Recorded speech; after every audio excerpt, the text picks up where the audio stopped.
Nyo kapayah dah pegah dia membetul kah. Jadi nyo lun pegah mandung ke gedanyo orang Aceh tu. Jadi apabila na rakan-rakan danyo ijak pegah perkara MOU Helsinki jut iplaku lo nyambek le ninga. Karena secara hukum perkara MOU Helsinki nya ka selesai mantelah. Jadi jut nak kaji kembali toso yang na buku hijau, iaitu buku perjanjian antara Republik Indonesia dengan Gerakan Aceh Merdeka yang ikut dengan MOU Helsinki, yang jut nak baca ina.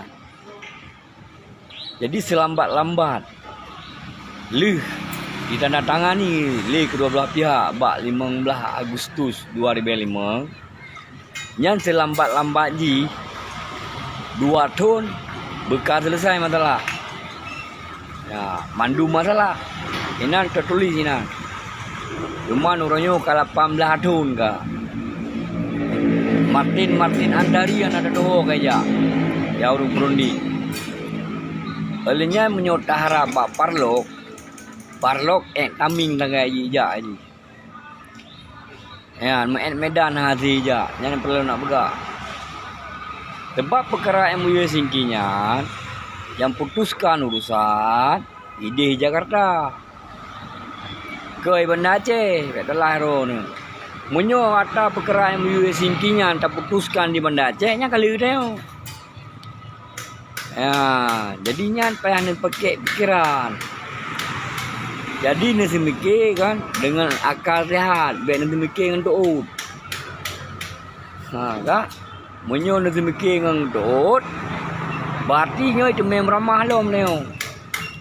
Ya, tak cemem langu lan tu lom sam 20 tahun tu. Nyo ni semikir dengan dout.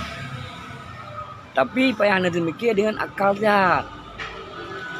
Parlok cuma jut ijak and taming. Nak pegah habar ke dia Jakarta harus pesawat Jakarta ni. Memakna ji harus berafiliasi dengan Parnas. Orangnya teh Parnas yang akan memperjuangkan hak kedai bangsa Aceh nah. Ana. Ya, jadi nyo pemilu karap.